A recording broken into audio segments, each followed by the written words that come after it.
Hello दोस्तों। आज मैं एक्सप्लेन करने जा रहा हूँ एक नई सीरीज़ को जिसका नाम है द ब्लैक ट्रूथ। पार्ट 1 के स्टार्ट में हेवन किंगडम और ब्लैक किंगडम के बीच जंग हो रही होती है। दोनों किंगडम्स अपने पावरफुल वॉरियर्स और पावरफुल वेपन से एक दूसरे पे अटैक कर रहे होते हैं, जिसके बाद रिवील होता है कि हेवन किंगडम के किंग को धोखे से ब्लैक किंगडम के लोगों ने मार डाला है और अब वो हेवन किंगडम पे कब्जा करने चाहते हैं। इस रिवील के साथ ही ब्लैक किंगडम के सैनिक अपनी शिप से हेवन किंगडम पे अटैक करने लगते हैं। वो अपने पावरफुल वेपन से टियान सिटी को डिस्ट्रॉय करने लगते हैं। तभी कुछ एंजल जो कि हेवन किंगडम की गार्डियंस थी, वो अपनी पावर से उन शिप को रोकने की कोशिश करने लगती हैं, मगर उन शिप्स की एनर्जी बहुत पावरफुल थी, इसलिए वो उनके एनर्जी के सामने टिक नहीं पाती और उनके अटैक से हर्ट हो जाती हैं। क्योंकि टियान सिटी पूरी तरह से डिस्ट्रॉय हो चुकी थी, इसलिए उन्हें अपने लीडर का एक मैसेज आता है, जिसे सुनते ही वो अपनी पावर से एक पोर्टल बना लेती हैं और उसमें इंटर होकर दूसरी सिटी चली जाती हैं।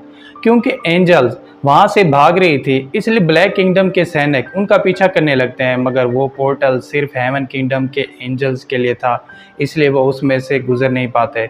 इसी बीच हमें एंजल्स की लीडर दिखाई जाती है, जिसका नाम लूना होता है। वो अपनी साथी शीना के साथ बातें कर रही होती है, जिसमें शीना उसे बताती है कि अगर ब्लैक किंगडम ने ब्लैक होल को रिलीज़ कर दिया तो फिर हमारा किंगडम डिस्ट्रॉय हो जाएगा, इसलिए हमें अपने किंगडम की रक्षा करने के लिए फ्रेटी को ढूंढना होगा, जो कि एक पावरफुल डिफेंस सिस्टम है जिससे किसी भी अटैक को रोका जा सकता है।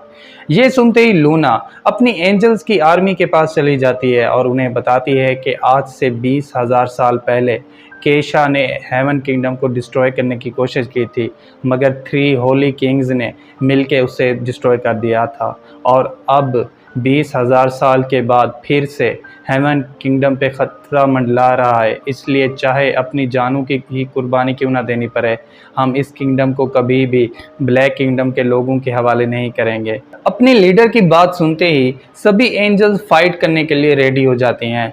इसी बीच हमें ब्लैक किंगडम की शिप्स दिखाई जाती हैं, जो टियान सिटी को डिस्ट्रॉय करने के बाद एंजल सिटी की तरफ बढ़ने लगती हैं।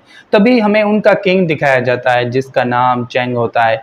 वो अपने जनरल हुआंग के साथ एक प्लान बना रहा होता है, जिसमें हुआंग उसे बताता है कि एंजल सिटी को 4 डिफेंस सिस्टम ने संभाला हुआ है, जिसे मोबी रिंग कहते हैं। जैसे ही हम उस मोबी रिंग को तोड़ेंगे तो उनका डिफेंस सिस्टम भी उसके साथ टूट जाएगा और फिर हम आसानी से एंजल सिटी को भी डिस्ट्रॉय कर देंगे।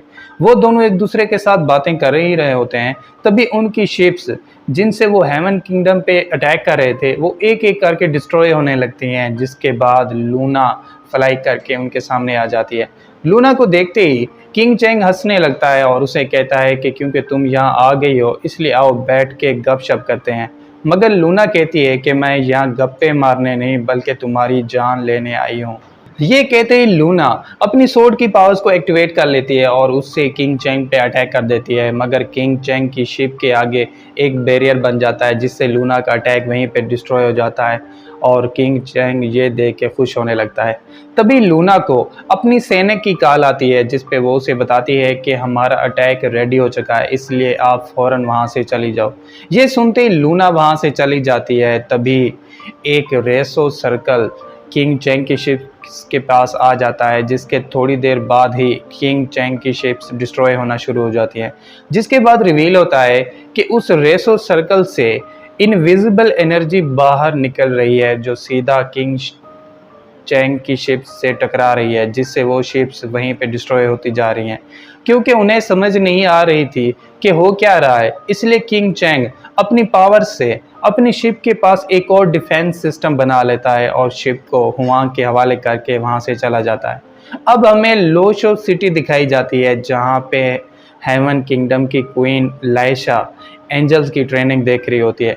तभी आसमान से एक मिटियोर उनकी तरफ आ रहा होता है और सीधा उनके कैंप को हिट कर जाता है, जिसके बाद रिवील होता है कि वो मिटियोर नहीं बल्कि ब्लैक किंगडम के सैनिक हैं। इसी बीच किंग चेंग एंजल सिटी के पास एक खंडर में पहुंच जाता है, जहां कुछ एंजल उसके साथ फ्लर्ट करने लगती हैं। ये देखे किंग चेंग खुश होने लगता है, मगर तभी वो एंजल्स गायब हो जाती हैं, जिस पे उसे रियलाइज़ होता है कि ये सब एक इल्यूजन था।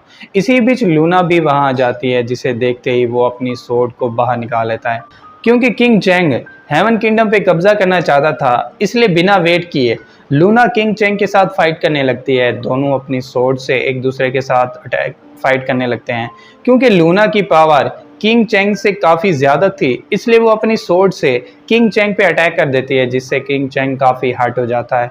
इसका फ़ायदा उठा के लूना अपने पावरफुल मूव यानी एंजल स्पिरिट को एक्टिवेट कर लेती है और उससे किंग चेंग पे अटैक कर देती है, मगर किंग चेंग अपनी पावर से उसके अटैक को आसानी से डिस्ट्रॉय कर देता है। तभी वहाँ पे ढेर सारी शिप्स आ जाती हैं, जिसके बाद रिवील होता है कि ये सब किंग चेंग की चाल थी। लूना जिसे एंजल सिटी का खंडर समझ रही थी, वो असल में किंग चेंग की इल्यूजन थी, जिसमें वो लूना को अपने जाल में फंसाना चाहता था। अब बिना वेट किए किंग चेंग अपनी शिप से लूना पे अटैक कर देता है, मगर लूना उसके अटैक को लगने से पहले ही टेलीपोर्ट करके वहाँ से चली जाती है। अब लूना एंजल सिटी के पास पहुंच जाती है और अपनी साथी आइची को बताती है कि अगर हमने ब्लैक किंगडम को अभी नहीं रोका तो फिर वो हेवन किंगडम को पूरी तरह से डिस्ट्रॉय कर देंगे। ये कहते ही लूना उन सब एंजल्स को एंजल सिटी को छोड़ जाने का कहती है और खुद अकेली उनके साथ फाइट करने के लिए रेडी होने लगती है, मगर आइची उसकी बात नहीं सुनती और अपनी साथियों को लेके ब्लैक किंगडम के सैनिकों के साथ फाइट करने के लिए वहाँ से चली जाती है। और इसके साथ ही पार्ट 1 यहीं पे एंड हो जाता है। तो दोस्तों, अगर आपको पार्ट 1 की एक्सप्लेनेशन अच्छी लगी हो तो चैनल को सब्सक्राइब और वीडियो को लाइक ज़रूर कीजिएगा। और अगर आप चाहते हैं कि मैं आगे के एपिसोड्स को भी एक्सप्लेन करूं तो कमेंट करके ज़रूर बताइएगा। Thank you.